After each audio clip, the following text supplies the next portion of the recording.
Si on focalise sur le problème, on ne peut pas créer la solution, en fait. On retourne le problème. Je vais donner un exemple. Si par exemple mon problème il est de me prendre la tête ou de réfléchir beaucoup trop, etc.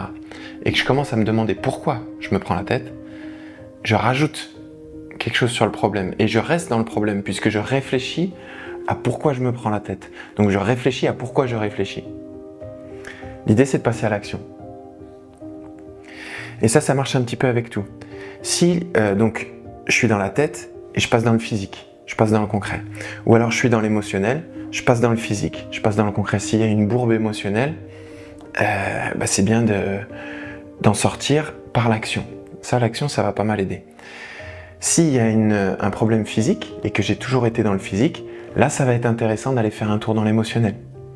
D'aller faire un tour dans la réflexion sur soi, la prise de conscience, toute la partie énergie émotionnelle, pour aller libérer ce qui a fait que ça s'est manifesté dans le corps.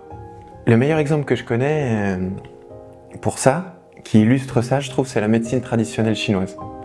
J'adore le fait que tu as le praticien qui vient, tu lui dis j'ai mal à l'épaule, il dit d'accord, il te met une aiguille dans le pied, une autre dans le genou, une autre sur la tête, une autre en plein milieu du plexus solaire. Il dit attendez un petit peu, 20 minutes, tu sors de ta séance, tu fais ah ben en fait ça va mieux mon épaule. Et je trouve que ça illustre bien cette idée que la solution n'est pas dans le problème. Il va pas se focaliser sur ton épaule. Il va prendre le global, il va dire ah, ok, clac, clac, clac, clac, clac, il va rééquilibrer au niveau des méridiens, etc. Il va refaire circuler de l'énergie là où il y a des blocages, etc. Et la conséquence va être que ça va mieux au niveau de l'épaule. Une fois qu'il y a le problème, c'est pas en retournant le problème dans tous les sens que je vais trouver la solution. C'est en sortant. C'est vraiment en tentant de sortir. La seule chose, c'est que je suis obligé d'aller dans l'inconnu. Et c'est ça qui fait que souvent je reste dans le problème.